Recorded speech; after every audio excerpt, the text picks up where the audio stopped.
would like to offer a mystic snapshot of the mother of the Blessed Virgin, St. Anne. According to mystic Maria Valtorta, she says, "I see inside of a house. In it there is an elderly woman sitting at a loom. I would say, noting that her hair, which formerly was certainly jet black, is now quite gray, and her face, though not wrinkled, has the gravity that comes with age, that she must be about 55 years old. The woman is beautiful and has definite Jewish features.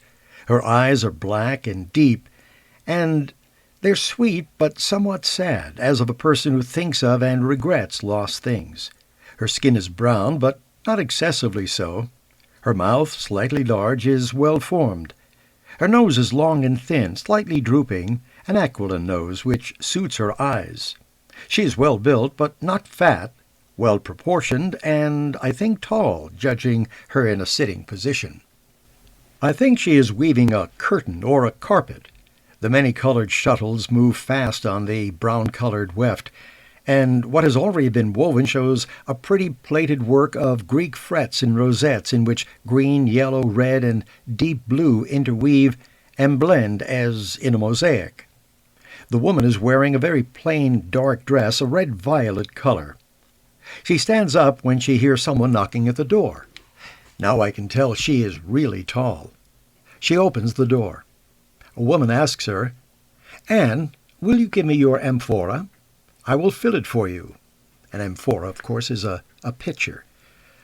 The woman has a lovely 5-year-old child with her who at once clings to Anne's dress, and she caresses him while going into another room and returns with a beautiful copper amphora, which she hands to the woman, saying, "You are always good to old Anne. Indeed you are. May God reward you with this son and the other children you will have, you fortunate one." Anne sighs. The woman looks at her and does not know what to say in the circumstances.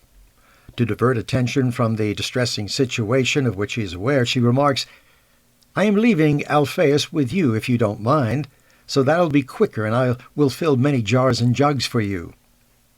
Alphaeus is very pleased to stay, and the reason is clear.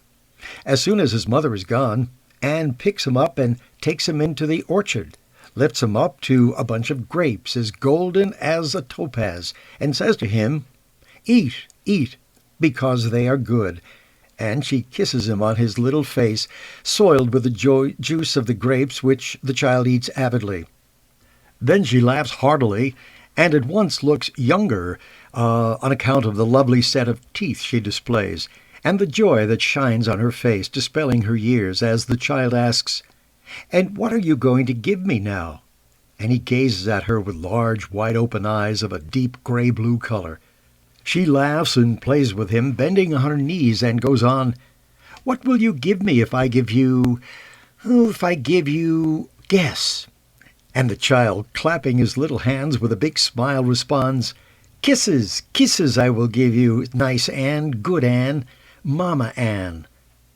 Anne, when she hears him say Mama Anne, gives out a real cry of joyful love and cuddles the little one, declaring, "My darling, my dear."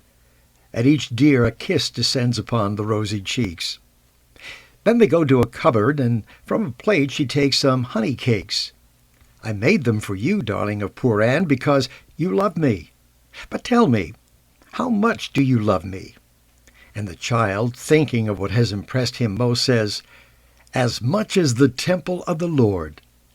Anne kisses him again on his lively little eyes, his little red lips, and the child cuddles against her like a kitten.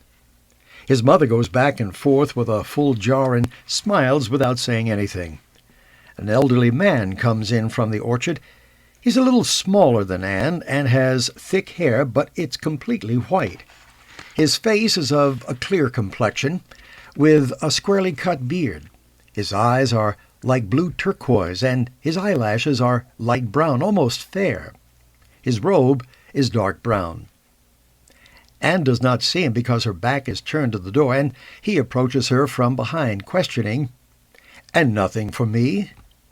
Anne turns round, and at the same time little Alphaeus runs to the elderly man's knees, exclaiming, "Also to you, also to you." And when the man bends down to kiss him, the The child clings to his neck, ruffling his beard with his little hands and his kisses. Joachim also has his gift. He brings his left hand from behind his back and offers the child a beautiful apple.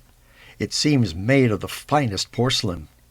Smiling, he says to the child, who is holding out his hands eagerly, "Wait, I will cut it for you. You cannot take it as it is bigger than you." With a small pruning knife, which he carries on his belt, he cuts the fruit into small slices. He seems to be feeding a nestling, such is the care with which he puts the morsels into the little wide-open mouth that munches and chews. Look at his eyes, Joachim. Don't they look like two little wavelets of the Sea of Galilee when the evening wind draws a veil of cloud over the sky? Anne is speaking, resting one hand on her husband's shoulder, and she is leaning slightly on him too, an attitude revealing the deep love of a wife, a love still perfect after many, many years of marriage. And Joachim looks at her lovingly and agrees, saying, "Most beautiful. And his curls, aren't they the color of crops dried in the sun? Look, in them there is a mixture of gold and copper." Ah, if we had a child, I would have liked him thus, with these eyes and this hair. Anne is bent down. In fact, she's on her knees, and with a deep sigh she kisses the two large gray-blue eyes. Joachim, too, sighs, but he wishes to comfort her. He puts his hands on her thick, curly gray hair and whispers to her, "We must continue to hope. God can do everything. While we are alive, the miracle may happen, particularly when we love him and we love each other." Joachim stresses the final phrase.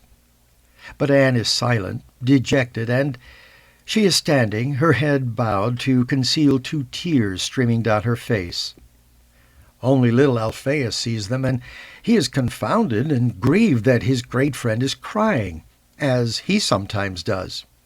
He lifts his hands and wipes the tears. Joachim says, "Don't cry, Anne. We are happy just the same. At least I am, because I have you." "Also I have you," Anne says, "but I have not given you a child. I think I have distressed the Lord because he has made my womb barren." "Oh, my wife, how can you have distressed him, you holy woman? Listen, let us go once more to the temple, for this reason. Not only for the tabernacles, let us say a long prayer. Perhaps it will happen to you as it did to Sarah, as it happened to Anne of Elkanah. They waited for a long time, and they considered themselves dejected because they were barren. Instead, a holy son was maturing for them in the heavens of God.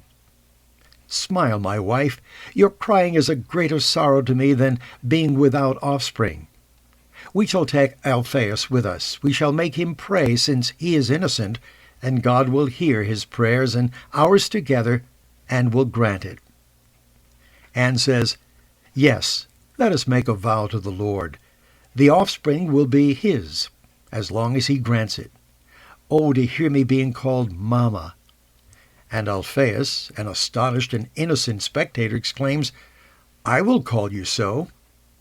"Yes, my darling, but you have your mummy, and I have no baby."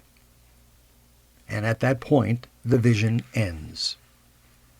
This is Joe Roberts.